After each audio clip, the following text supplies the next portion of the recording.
না সেইটো মই এতিয়া গমেই পোৱা নাই। মই এতিয়া এইটো শুনিয়ে আছিলোঁ। এইটো এইটো আচলতে ভুল কথা চলি আছে। আপোনালোকে জানে যে প্ৰত্যেকটা মুখ্যমন্ত্ৰী ডাঙৰীয়াই যিবিলাক কথা কৈ আছে মিছা আৰু ভুলৰ ভিত্তিতে তেওঁক চলিব বিচাৰিছে। মই ভাবোঁ যে এই বস্তুবিলাক অনাগত দিনত আমি সকলোৱে ইয়াৰ প্ৰত্যুত্তৰ দিব লাগিব, উচিত উত্তৰ আমি দিব লাগিব। আইনী ব্যৱস্থা যি আছে আমি সেইটোও ল'ব লাগিব। ইয়াৰ লগে লগে আপোনালোকে জানে যে ৰাইজে এতিয়া কংগ্ৰেছমুখী হৈছে। ৰাইজে গৌৰৱ গগৈৰ নেতৃত্বত যে অসমত কংগ্ৰেছ চৰকাৰ আহিব ৰাইজে বিশ্বাসত লৈছে।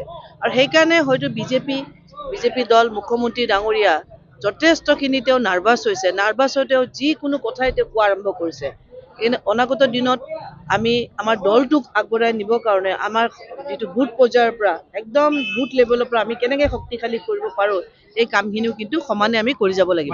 বিজেপিয়ে কৈছে আপুনি বহুত ব্যৰ্থ হৈ পেলাই হাজলৈ আহিছে বুলি কৈছে। মই যদি তেনেকুৱা কথা তেওঁলোকে ক'বই, কাৰণ তেওঁলোকে মোক লৈ অলপ চিন্তিত, অলপ নাৰ্ভাছ ফিল কৰিছে। আজি আমাৰ কংগ্ৰেছৰ যিসকল প্ৰাৰ্থিত্ব প্ৰত্যাশী আমি সকলোৱে একেলগে মিটিং কৰি আছোঁ। আজিও আমি ইয়াতে আহিলোঁ, মিটিং কৰিলোঁ। তেওঁলোকৰতো একোৱে দেখা নাপাওঁ। আজি গাঁৱে ভূঞে ঘূৰি আছোঁ, তেওঁলোকৰ একো চিনমুকামেই নাই, মাত্ৰ প্ৰলোভনৰ ৰাজনীতিহে কৰি আছে। আৰু এইটো কথা সম্পূৰ্ণ মিছা কথা, কাৰণ মই দুবাৰ জিকিলোঁ। 2016ত মই 18,000 ভোটত জিকিলোঁ আৰু 2021ত মই প্ৰায় 53,000 ভোটত জিকিছোঁ। যদি মই তাতে ডেভেলপমেণ্ট কামেই নকৰিলোঁ হয়, তেতিয়াহ'লে দ্বিতীয়বাৰ ৰাইজে ইমান সংখ্যক ভোটত মোক কিয় জিকালে হয়? নিশ্চিতভাৱে ৰাইজৰ ওপৰত আস্থা আৰু বিশ্বাস আছে, আৰু সেইটোৱে ভোটেদি প্ৰমাণ হৈছে। এতিয়া তেওঁলোকে নাৰ্ভাছ হৈ আবুল তাবুল ক'বলৈ ধৰিছে। বাইদেউ আৰু এটা কথা সুধিছোঁ, গৌৰৱ গগৈ যিটো পাকিস্তান লিংকক লৈ মুখ্যমন্ত্ৰীয়ে সংবাদমেল দিলে, লাভটো আচলতে কাৰ হ'ল? আপুনিতো মিছা কথাৰো এটা সীমা থাকেতো। আজিকালিতো কোনো বুৰ্বক নহয়। আজিকালি সকলোৰে জ্ঞান বিচাৰ বিবেচনা কৰিব পৰা ক্ষমতা আছে। সকলোৰে হাতত আজি যিবিলাক ছ'চিয়েল মিডিয়াৰ ব্যৱস্থাবিলাক হাতত আছে, ফেচবুক আছে, ইনষ্টাগ্ৰাম আছে।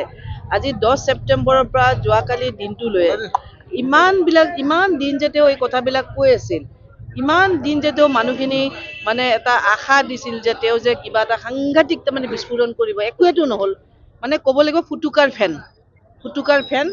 আৰু নিশ্চিতভাৱে আমি জানিছিলোঁ যে তেওঁৰ যিখিনি কথা কৈ আছিল 10 ছেপ্টেম্বৰত কিবা কৰিব, তাৰপিছত গ'লে 8 ফেব্ৰুৱাৰীত কিবা কৰিব, একোতো তেওঁ প্ৰমাণ দিব নোৱাৰিলে। গৌৰৱ গগৈ নিজৰ যিটো নিকা ভাৱমূৰ্তি, তেওঁ যিখিনি মুখ্যমন্ত্ৰী ডাঙৰীয়াই যিখিনি কথা ক'লে তাৰতো সুন্দৰ প্ৰত্যুত্তৰ ৰিপ্লাই দিলে। এই ৰিপ্লাইৰ ওপৰত মুখ্যমন্ত্ৰীয়ে কওক যে গৌৰৱ গগৈৰ কথাখিনি লৈ তেওঁ সন্তুষ্ট হয় নে নহয়। যদি তেওঁ সন্তুষ্ট নহয়, যদি এতিয়াও গৌৰৱ গগৈৰ ওচৰত আৰু কিবা তেওঁক এলিগেশ্যন দিব লগা আছে, তেওঁ মনে মনে কিয় আছে? কৰক ব্যৱস্থা। আমিতো তেওঁৰ চৰকাৰ, তেওঁৰ প্ৰশাসন, তেওঁৰ পুলিচ, তেওঁৰ সকলো দেখোন তেওঁৰ হাততে আছে। যদি গৌৰৱ গগৈ সঁচাই পাকিস্তানী এজেণ্ট, তেওঁৰ ওপৰত ব্যৱস্থা ল'বলৈ ইমান দিন কিয় মনে মনে আছে? তেওঁ এইবিলাক কথা ইমান দিন তেওঁ মানে গাপ দি মাহৰ পিছত মাহ, তাৰিখৰ পিছত তাৰিখ তেওঁ পাৰ কৰাই থাকে। নিশ্চিতভাৱে মিছা কথা এটা আৰু কিমান দিনলৈ লৈ যাব? আৰু সেই কথাটো ৰাইজে বুজি পালে, আৰু এইটো ইয়াৰ অৱসান হ'ল। মিছা কথাৰ অৱসান হ'ল। আৰু এতিয়া আমি বেছি উদ্যমেৰে, বেছি সৎ সাহসেৰে গৌৰৱ গগৈ ডাঙৰ নেতৃত্বত আমি কাম কৰি যাম। আৰু এই সমষ্টিটো হাজো শুৱালকুছি সমষ্টিত যিহেতু আমি ৱৰ্ক কৰিছোঁ, লাগি আছোঁ, সংগঠন মজবুত কৰিছোঁ, ৰাইজৰ ওচৰত গৈছোঁ, নিশ্চিতভাৱে ৰাইজে মুখ্যমন্ত্ৰী ডাঙৰীয়াৰ প্ৰত্যেকটা কথা বুজি পাইছে। ৰাইজ এতিয়া মিছা কথাত নাই, ৰাইজ এতিয়া প্ৰলোভনৰ ৰাজনীতিত নাই।